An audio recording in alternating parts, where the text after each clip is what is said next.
17. Matthew chapter 17 is where we'll be taking our lesson from this morning. Spur of the moment, Brother Marcus, do you mind opening us up with a word of prayer?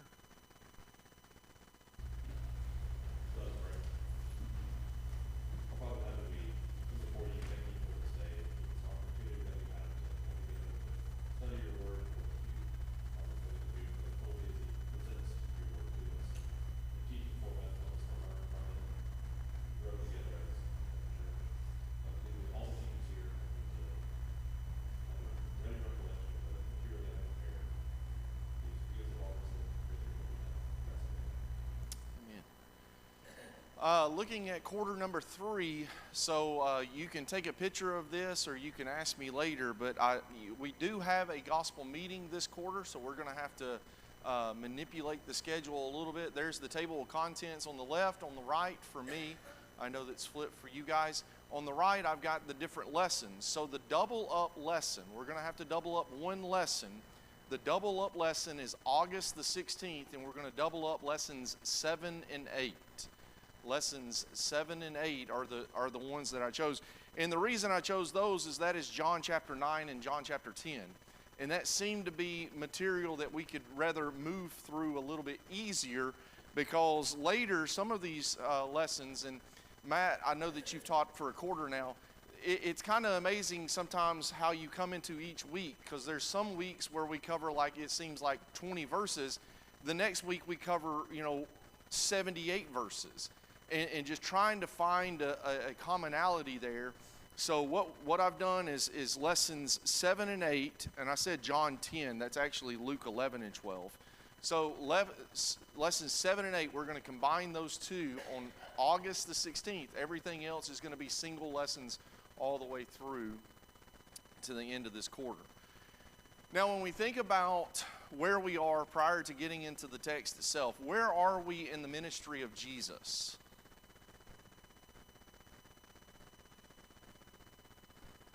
A great compliment to the previous teacher is that everybody is silent.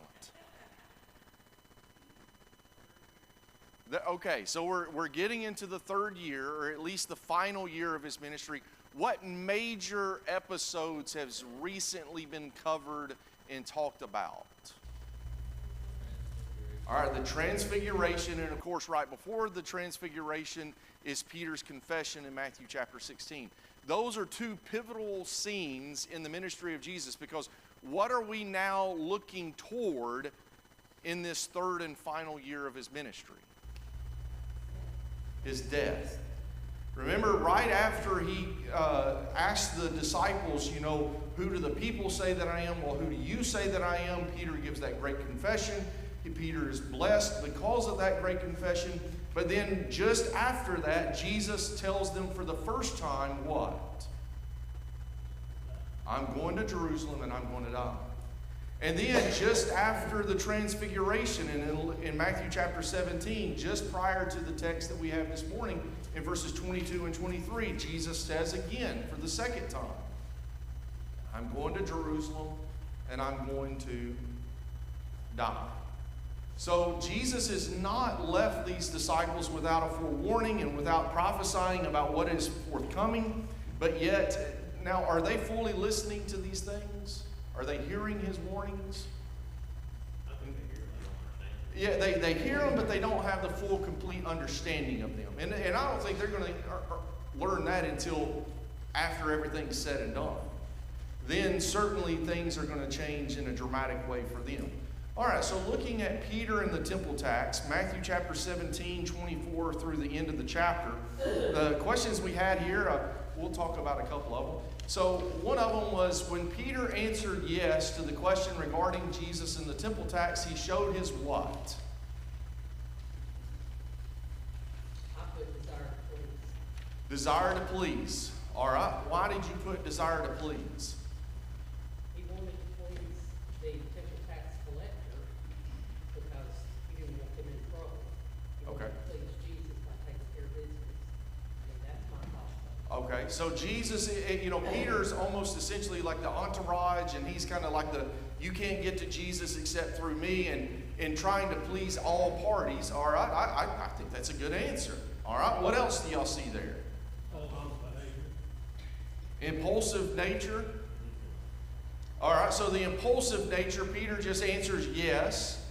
Now, I thought this was a little bit of a tricky question because I don't necessarily want to see the impulsive nature of Peter here. I just want to see Peter as going, he's a law-abiding citizen of Jerusalem, or the Jews, and Jesus as such, he's not going to disobey the law. So you asking us if Jesus is going to pay the temple tax seems what?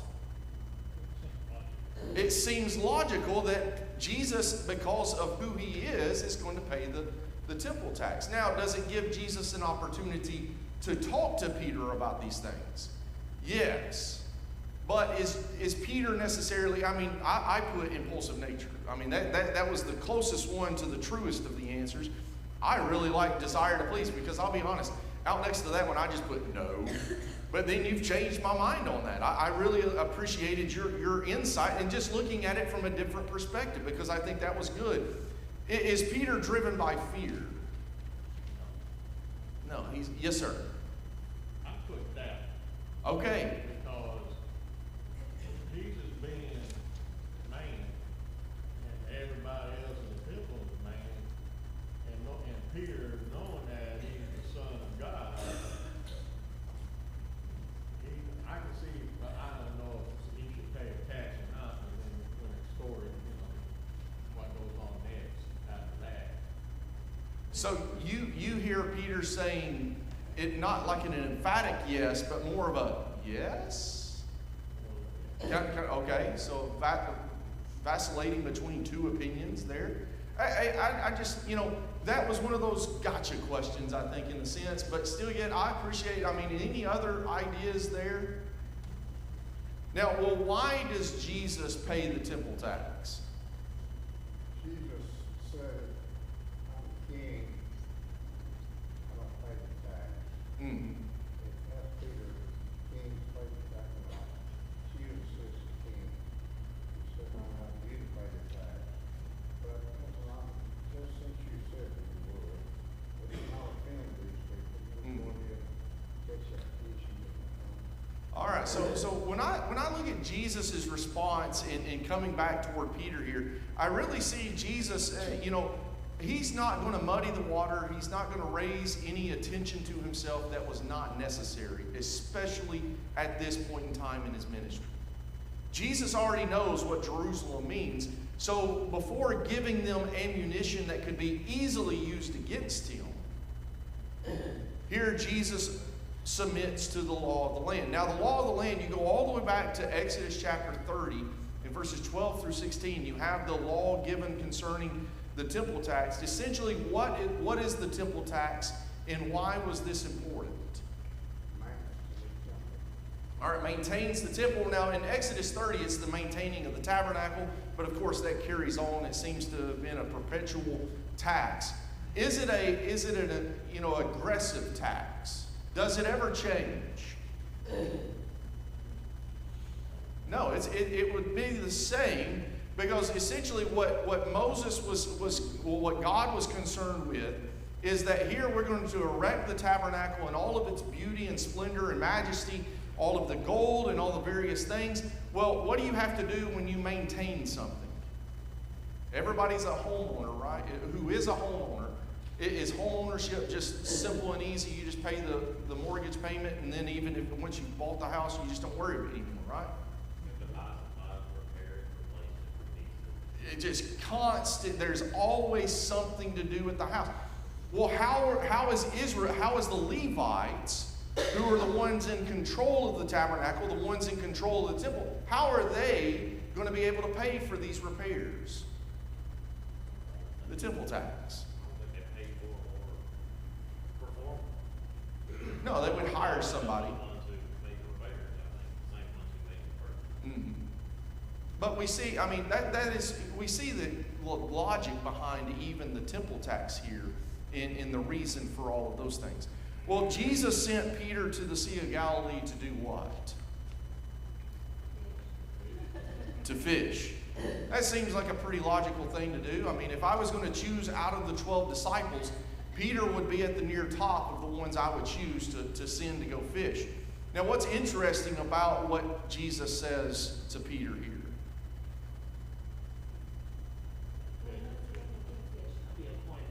All right, the miracle half of it is pretty miraculous. I mean, you're going to throw but he doesn't tell him to go let a hook, not a net. I think, and I can't remember, I don't remember any other place. This may be one of the only places in the New Testament that a hook specifically is talked about when it comes to fishing.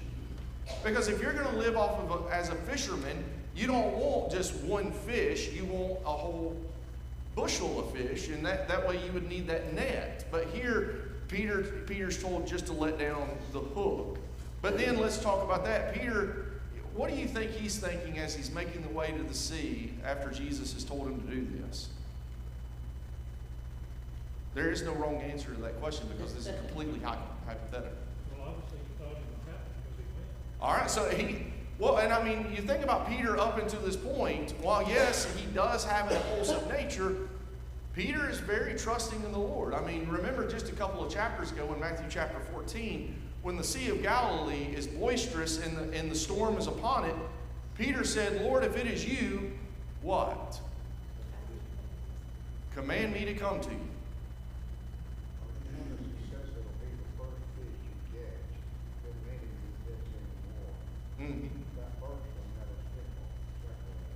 So, I mean, well, you think about this. I mean, Jesus just knew. I mean, how did he know that this fish had just, by chance, recently had been around the sea or up to the city and had swallowed a coin and all that? Well, I mean, if Jesus can multiply the fishes and the loaves, he can do this also. Yes, Brother God. It reminds me of what happened in Luke 5. Peter had already experienced something similar. Mm-hmm. When he fished all night, he said to cast the nets on the other side. And Peter said, nevertheless, it's your word, I'm going to do it. Mm. He had already experienced something similar. Well, and he's going to experience something of that exact same nature again in John chapter 21. I think you were going where I was going to say, it's kind of a foreshadowing. Jesus says, go and you're going to find this and prepare the Passover. Mhm. Specifically, is that where you were going? Oh, no. But I see what you're... So when he tells the disciples to go into the city and prepare the upper room, Peter and John are the two disciples. And they have specific instructions Mhm. what's going to happen on the way. Mm-hmm. Well, in the same way with the riding of the donkey into the triumphant entry, it's almost as if Jesus had already, beforehand RSVP'd and had that donkey reserved for himself. All right. Well, this leads us to the next, and immediately, so I think verse 1 of chapter 18 is important to see. At that time. So we're not talking about days transpiring. We're not even probably talking about hours. But nevertheless, we have something that has happened at the end of chapter 17.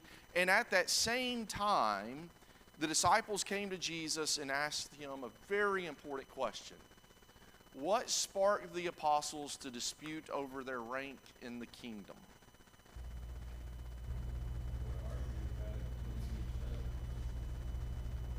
All right, they're arguing about it, so let's just step through a couple of these. Let's start with the easiest one to answer. It was a strong sense of humility. Everybody on board on that one? Oh, so nobody answered. Well, I thought that was the one right there. All right, so it's not humility. And is this the only time that they're going to have this argument? This is going to be an argument that's going to plague them. They're going to continue to have this argument throughout the final year of Jesus' life. All right, what about doubt?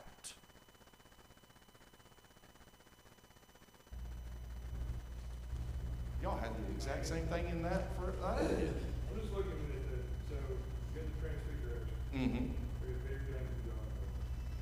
And then the ones that were down couldn't heal the demon-possessed boy.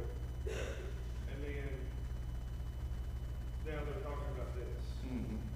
So it's maybe it's like, well, y'all got to see that. Even though they wasn't supposed to talk about it, Mm-hmm. I wonder if maybe just amongst themselves, they're like, we're going to do something. All right, so let's tie that into envy. So, Brother Man, you said you used envy. Why is that? I think it's going to be a material king. Okay. They're going to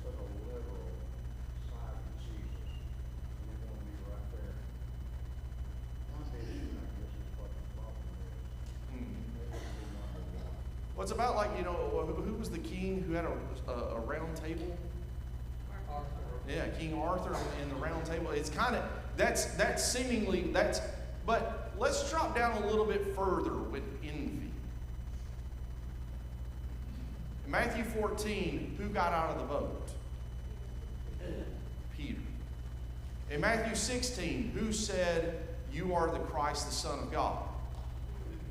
Peter. What was said to him at the conclusion of that? I will give you the keys to the kingdom. In chapter 17, while yet he is only 33% of the audience, still yet, who is one of the three on the Mount of Transfiguration? And then at the end of chapter 17, who was the one that had this miracle firsthand? Is it possible then that the other 11 were starting to look at all of these various episodes and out of envy? You know, Peter's only always doing these things because Peter's just kind of just, he's getting that right hand position ready. Well, it seems that James and John's mother had Well, and so James and John's mothers, yeah, you think about that. Well, if you're not going to listen to us, you'll listen to my mama. That's always a good tactic to Another use. point there is, when the fish was caught, it was a shekel. The temple tax paid dues, Jesus. the lords and dues. Mm. Dues. So that's what I was thinking, Brother David. Is just when I started looking at. That's the first thing. Yeah, well, when I was looking at that answer to the question, I was thinking, you know, it could be what sparked the apostles' dispute, their envy over Peter. Because Peter seemingly always takes the forefront here. And is Peter any greater than the others? Absolutely not. That's where I was getting the doubt. Yeah, Doubt of their yes. worthiness, which would lead to envy Of Peter. all of them. Yeah, I think if I was just gonna write in an answer to this is pride, it's the opposite Yes. of humility. Now, pride leads to envy, Mhm. obviously, but, yeah, they're just thinking physically. It's natural to think of pecking order. I wanna be, higher on this list. Mhm. And perhaps, they look at Peter and say, well, he's ahead of us now. Well, and Jesus is going to come back to this idea of pride in positioning yourself not out of pride but in humility throughout. Matthew 20 and verse 28, the Son of Man did not come to be served but to serve and give his life as a ransom for many. So there's multiple examples where Jesus is going to take this same dispute, Matthew 20 is another one, and then even the evening of his betrayal in John 13, they're disputing who's the greatest. Luke chapter 22 ties into that one. So there's multiple examples of where this dispute is not going to be, this isn't the only time they're going to have this dispute. It's going to happen again and again. I don't read this passage, and I'm basing that based on how Jesus answered it, that they were disputing among themselves. I think when they left the temple, they were looking at, all right, is there a hierarchy? And how do you start to move up, even if they are looking at rank? But when he answers them, he does, he really answers with this. He starts off with, first of all, you have to become part of the kingdom. Mm-hmm. And then the second answer is humility. Well, Mark, As- Mark chapter 9 tells you that they were disputing. And Jesus, and that's what I was going to in my But I brain. think that is a different discussion from when, the sons of Zebedee were right and left hand. I think that is a different discussion. Maybe I'm mistaken. Well, and again, when we look at the chronological, and anytime we try to chronologically look at anything, especially in the Gospels, you have to view them through the lens that it is man's attempt trying to correct and trying to have these things fine-tuned. And it's impossible because we were not there. None of the four Gospels are written in consecutive order. Now, John at least gives us a backdrop of the Passovers. So John gives us that. Luke tells us he's writing in consecutive, but Luke is very driven by thematics. Mark seems to be driven more chronologically because it's coming from Peter. And then Matthew is very much a thematic-driven gospel. So trying to figure out which one is which and exactly, is this the exact same I don't think we could ever be dogmatic that it's the exact same unless everything matches up precisely. Yes. There seems to be at least two different times. Well, and again, we're going to see multiple examples of this conversation. Well, what characteristics? So Jesus uses this to counteract their questioning. He uses the child. What characteristics does a child possess that should be evident in every Christian? Humility. Did I skip a question? Trust, humility, and service. All right, humility. Why do we say humility with children?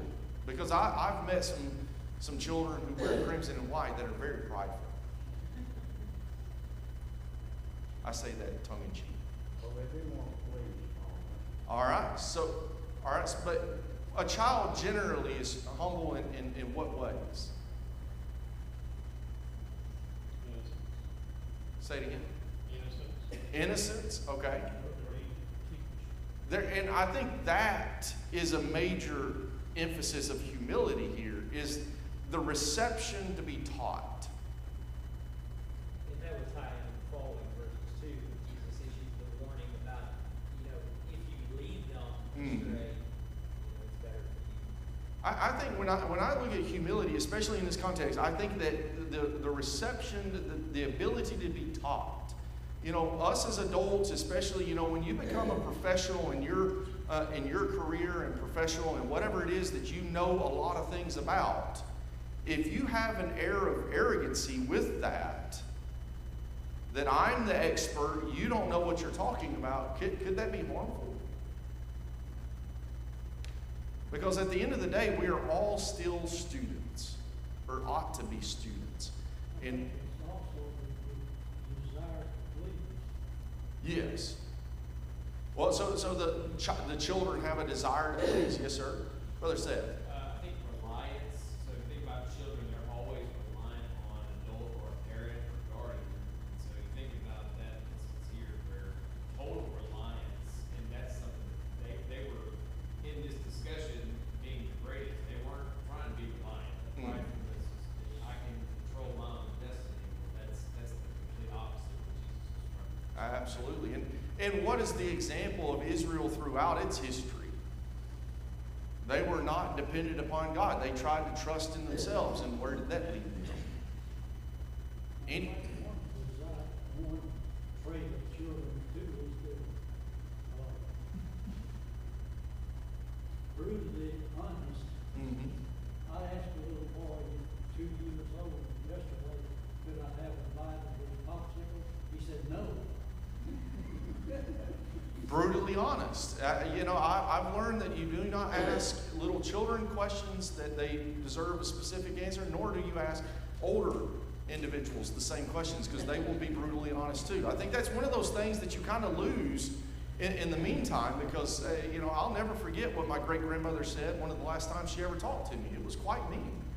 I was, now I haven't changed anything In a about it. child, I would call it innocently honest. Innocently honest, yes, for the child, innocently honest. The older people, my great grandmother, I loved her, but whoo, man, she knew how to cut me to the quick.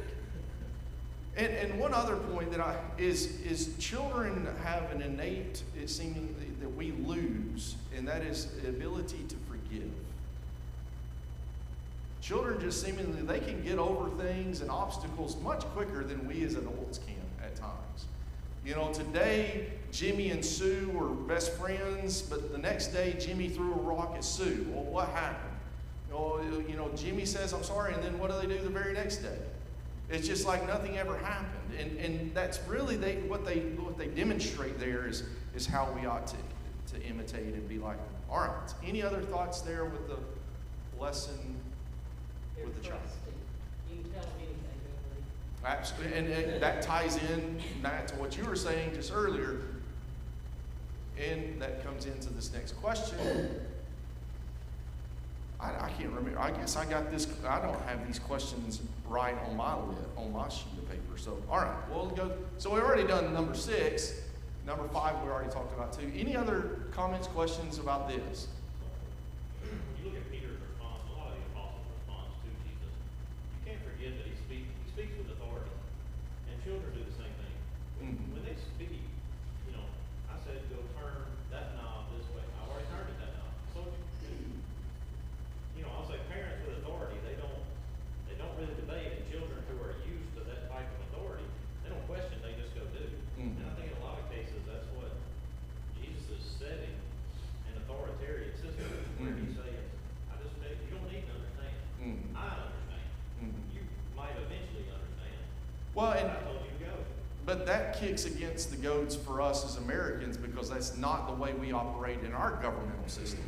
Now, I'm glad to be a part of a republic. I'm glad to have that sense of government over me, but that's not the way the citizen of, if I'm going to be a citizen of the kingdom, when the king says, do this,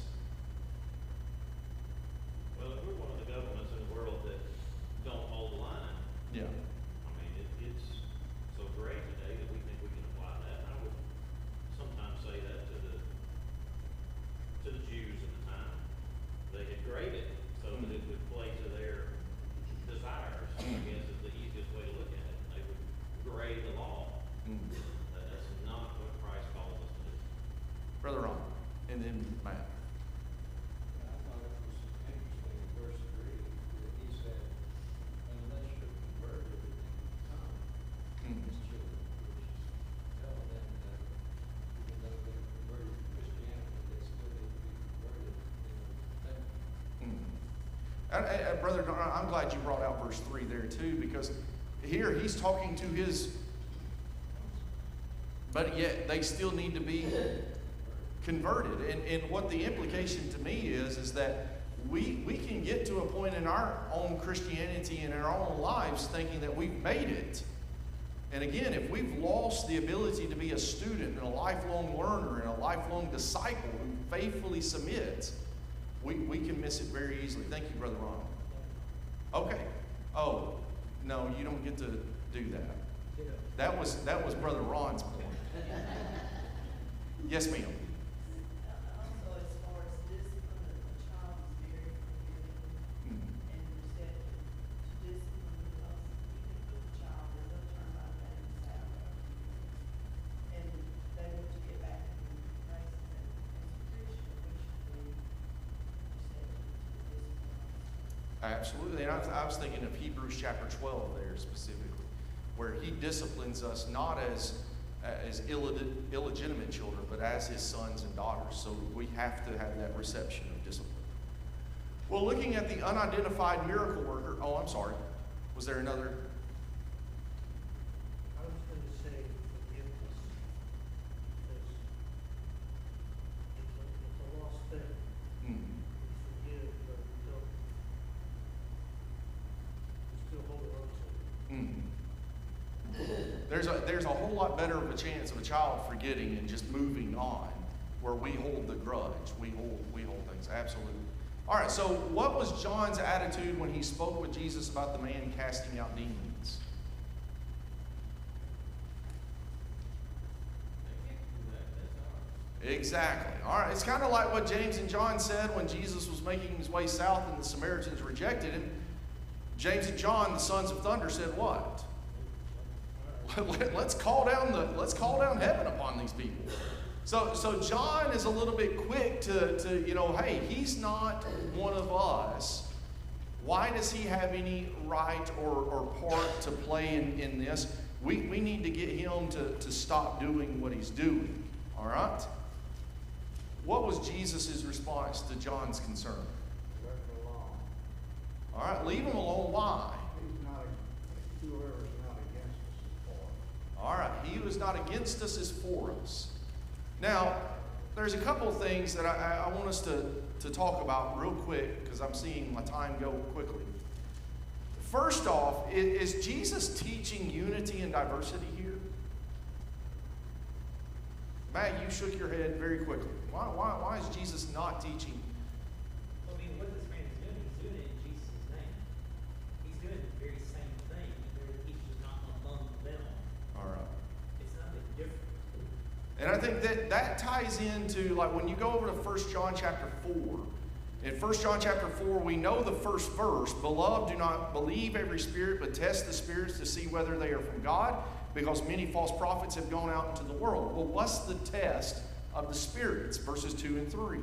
"By this you know the Spirit of God. Every spirit that confesses Jesus Christ has come in the flesh is from God, and every spirit that does not confess Jesus is not from God.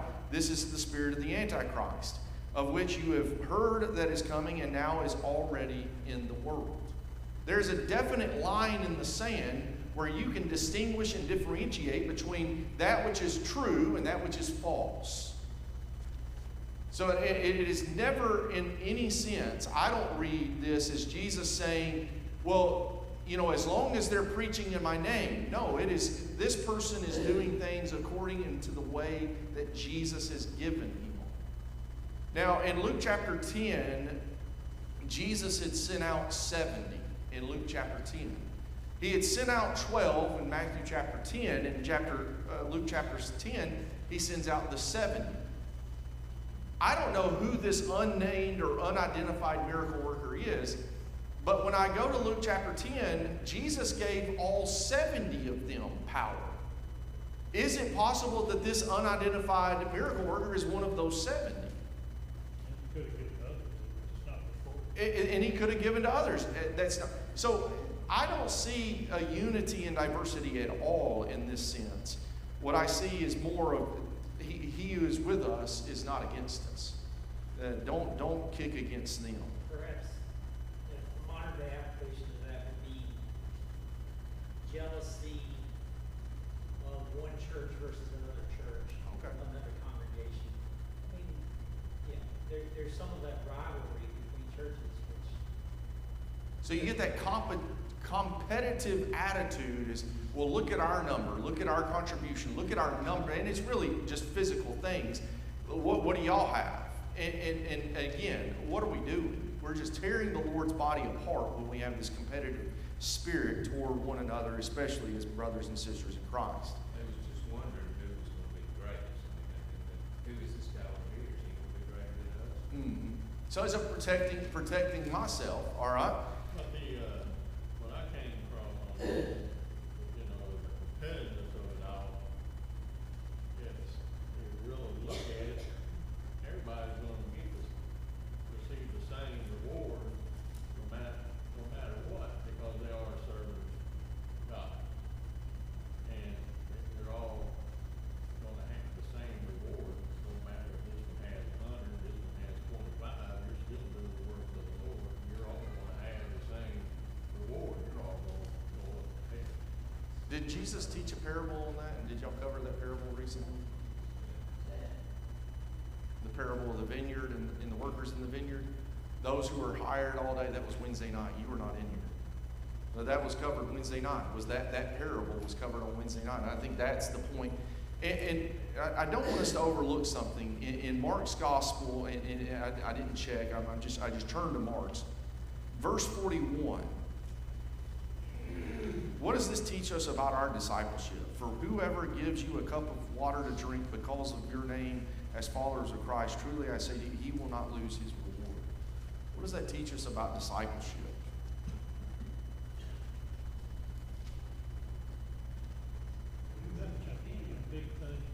Do what you can. God's never going to expect you to work miracles in 2026, is he? But does God expect us to serve one another, to love one another, to be devoted to one another? So again, I'm just alluding to that again, Brother Don. Well, so basically, it doesn't have to be a big thing. Mm-hmm. These were big things that Jesus was saying, well, don't you do something in my name. It's just his plan. Mm-hmm. It's just a cup of cold water. It's a cup of serving somebody. And you think about Matthew chapter 25, beginning there in about verse 31 down through the end of the chapter, that parable, or at least not the parable, but really Jesus talking about the end time judgment, what was it that the righteous was willing to do that the unrighteous did not do? The righteous clothed the one that was naked. The righteous visited the one who was sick or in prison. The righteous did these various things. That's not huge task. But the unrighteous always has a busy schedule. The unrighteous always had something that came up and allowed them to be distracted from these things. Bobby, speaking on this too, the next verse there in verse 42, I think speaks to those that would lead away from Christ in that sense of false teachers. He says, whosoever shall follow one of these little ones that believe on him stumble, it were better for him if a great millstone were hanged about his neck and cast into the sea, causing one to stumble, to be led away from the gospel. So if he calls one to believe in something that's not true to the gospel, he calls one to stumble.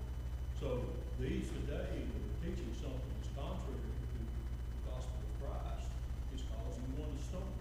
So he's speaking to false teachers. Yeah, absolutely. So just anything that's taught supposedly in the name of Christ is causing one to stumble. Well, that ties back into Unity University law there. So this man that was casting out demons, he's not doing what Jesus follows up and talking about leading people astray. It's not different. All right, so and I think that's a great segue to the final section that we have. Let's talk about what is a stumbling block.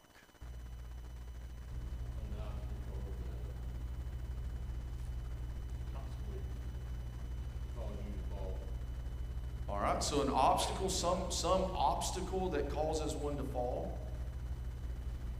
I appreciated what Brother Greg said in the material itself. He said that it is a temptation thrown in the way of others that causes them to fall. A temptation. Later in 1 Corinthians 8 through 10 and in other places, that temptation is not necessarily something that is sinful in and of itself, is it? It's just if I invite somebody over that is a vegetarian and make them eat meat and violate their conscience, then what have I done? I've cast a stumbling block. I'm not doing something sinful by eating meat, but if I'm causing someone to go against their conscience, then so there's that too, and I want to just point that out because oftentimes we think of stumbling block just on the sense of if I lead somebody in a sinful manner. No, we can, if they come to my house and they realize that I live way too busy of a schedule and I don't give enough devotion to the Lord, and I influence them to do likewise with their own families, I'm a stumbling block. All right, what else do you see there with stumbling block? Connecting it back to the temple tax, that's basically what Jesus was preventing, was him being a stumbling block. He's not going to give any ammunition to the devil. You never give him an inch. You close the doors to that completely. All right. Sometimes a stumbling block can be just a diversion of people off the path. That might be something huge, which is something that Sure. Focus off of Jesus, and you're off the path, and the next thing you know, you're wrong. And that's one reason, so when we think about defining stumbling blocks, especially in the context of teachers and those who preach, Brother Hall, drilled it into my head. Preachers preach with exclamation points and periods and never question marks. Why?